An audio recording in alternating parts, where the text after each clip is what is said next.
എന്താ നന്ദ നമ്മൾ കണ്ടത് പുറത്തിറങ്ങിയപ്പോ? പടക്കാണ് കണ്ടത്. എന്നിട്ടോ ആ പടക്കം കണ്ടപ്പോ അപ്പൊ പടക്കം കണ്ടപ്പോ ഈ എന്തിനാ കരഞ്ഞേ? ആയു നല്ല സുഖം ഉറക്കായിരുന്നു. നന്ദ എന്തിനാ കരഞ്ഞേ? എങ്ങനെ ഒട്ടിപ്പിടിച്ചെന്ന് കാണിച്ചതാ? എങ്ങനെ ഇതിന്റെ മേത്ത് ഒട്ടിപ്പിടിച്ചു? എവിടെ ഒന്ന് കാണിച്ചാ? ഇവിടെ ഒന്ന് കാണിച്ചാ? ഇങ്ങനെയായിരുന്നു. എങ്ങനെ കാണിക്ക്? ഞങ്ങളെല്ലാരും സേഫ് ആട്ടോ. പക്ഷെ പുറത്തിറങ്ങിയപ്പം മേലെ സംഭവങ്ങളൊക്കെ കണ്ട് ആകെ ഒന്ന് പേടിച്ചു എന്ന് മാത്രമല്ല, നന്ദി അക്കും ഒക്കെ കരച്ചിലായിരുന്നു. നന്ദ അജുവിനെ ചുറ്റി പിടിച്ചിരിക്കുകയായിരുന്നു. നന്ദ എന്താ കണ്ടത് ആകാശത്ത്? കുറച്ച് പടക്കം കണ്ടു. രണ്ടെണ്ണല്ലോ. ഞാൻ നല്ല വിചാരിച്ചേ, ഞാൻ ഇവിടെ കിടക്കുക, ഞാൻ കിടക്കുമ്പോ അങ്ങനെ മുട്ടറങ്ങനെ സൗണ്ട്, എന്തോ ഒരു മുട്ടർ സൗണ്ട്. ഞാൻ ചാരപ്പോ പുതിയ താമസക്കാർ വന്നോ മേലെ ഡീച്ചൊക്കെ നടക്കണ്ടല്ലോ. അപ്പോൾ എന്നിട്ട് ഞാൻ അങ്ങനെ മൈൻഡ് വിചാരിച്ചു, സ്വരത്തൊക്കെ പൊട്ടിപ്പൊളിഞ്ഞ് താഴത്തേക്ക് വീഴോ, ഇങ്ങനെയൊക്കെ എന്റെ മൈൻഡ് വന്നേ. പിന്നെ ജിഷ്ണോട്ട് വിളിക്കണ്, പുറത്തേക്ക് പോയോക്കടാ പറഞ്ഞു. അപ്പൊ തന്നെ ഇറങ്ങി. ഞാൻ നോക്കുമ്പോ ഇവിടെ ആരുമില്ല. ഞങ്ങൾ അന്നട്ടേച്ച് പോയില്ലേ. ഞാൻ ഒരു ഓട്ടോ ഓടി പുറത്തേക്ക് പോയപ്പോ ഞാൻ മേലെ ഗീത ചേച്ചി വന്നിട്ടുണ്ട്. അപ്പൊ ഗീത ചേച്ചി വന്നപ്പം ചായ കുടിക്കാൻ വേണ്ടി പോയതാ ഞങ്ങൾ പുറത്തിറങ്ങി. ചേച്ചി കുറച്ചപ്പുറത്തേക്ക് മാറി.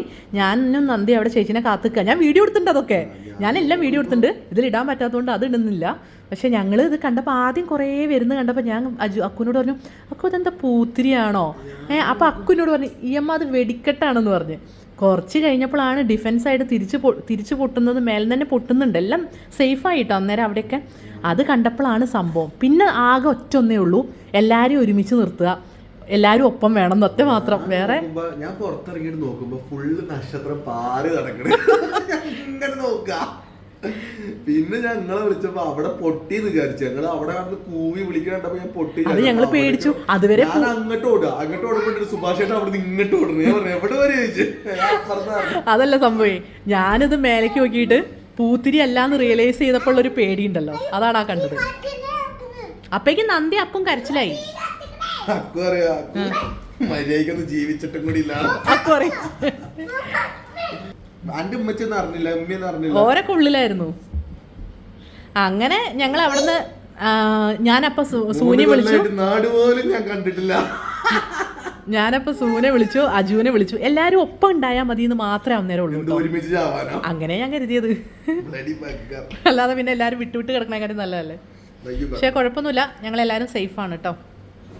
ഇതൊക്കെ നടക്കുന്നതിൻ്റെ മുമ്പുള്ള ചെറിയ വിഷ്വൽസ് ആട്ടോ. ഞങ്ങൾ കൂളായി ചായ കുടിക്കാൻ പോയ ചെറിയൊരു ഭാഗം.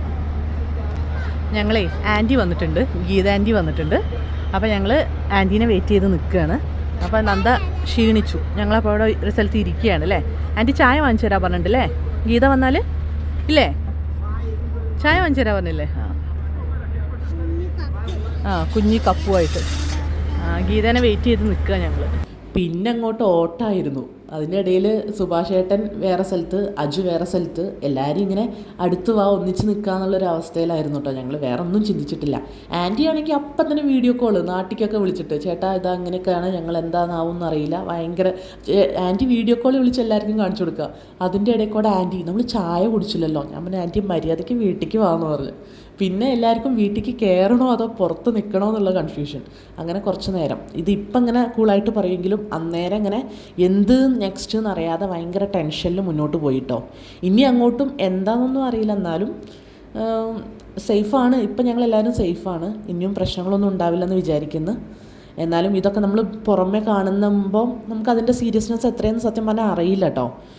നേരിട്ട് അനുഭവിക്കുമ്പം അപ്പം ഉണ്ടായൊരു കാളൽ അത് ഭയങ്കര സംഭവമാണ്. ചിലപ്പോൾ റിയലൈസേഷൻ തന്നെയാണ് കേട്ടോ. രാത്രിയൊക്കെ നന്ദ കിടന്നിട്ട് വരെ നന്ദയ്ക്ക് ആ ഷോക്കേ. കാരണം ഞങ്ങളെല്ലാവരും ആൾക്കാരൊക്കെ പരിഭ്രാന്തരാവുന്നത് അവൾ കാണുകയല്ലേ. അവൾക്ക് ഇതിനെക്കുറിച്ചൊക്കെ കുറച്ച് ധാരണ ഉണ്ട്. പിന്നെ അപ്പം അവൾ നല്ല കരച്ചിലായിരുന്നു, നല്ല ടെൻഷനായിരുന്നു. കിടക്കുമ്പോഴൊക്കെ എന്നെ കെട്ടിപ്പിടിച്ച് കിടക്കുക. എന്നോട് ഞാൻ നോക്കുമ്പോൾ ഉറങ്ങുന്നില്ല, എന്നോട് ഇടയ്ക്കിടയ്ക്ക് എന്നെ കെട്ടിപ്പിടിക്കുക എന്ന് തന്നെ പറയുക. അപ്പോൾ കുഴപ്പമൊന്നുമില്ല, ഇവിടെ നമ്മൾ സേഫാന്നൊക്കെ പറഞ്ഞ് മനസ്സിലാക്കി ഏകദേശം ഉറക്കിയതാണ്. അങ്ങനെ ഞാൻ ഈ വീഡിയോ ഇടണമെന്ന് വിചാരിച്ചതല്ല കേട്ടോ. പിന്നെ എല്ലാവരും സേഫ് ആണോ എന്ന് മെസ്സേജ് അയക്കുന്നത് കണ്ടപ്പം ജസ്റ്റ് ഞങ്ങൾ സേഫ് ആണെങ്കിലും അറിയിക്കാൻ വേണ്ടി ഉണ്ടായൊരു അനുഭവം ജസ്റ്റ് പറഞ്ഞു എന്നേ ഉള്ളൂ കേട്ടോ. നന്ദയ്ക്കൊന്നും ഇപ്പോൾ സത്യം പറഞ്ഞാൽ ആ ഒരു ഷോക്ക് മാറിയിട്ടില്ല. കിടക്കുമ്പോൾ വരെ ആ ഓർമ്മ ഉണ്ട്, ഇങ്ങനെ എന്നോട് മുറുക്കെ കെട്ടിപ്പിടിക്കാൻ പറഞ്ഞുകൊണ്ടിരിക്കാം. എന്തായാലും ഞങ്ങൾ സേഫാണ്, എല്ലാവരും സേഫായിരിക്കുക കേട്ടോ.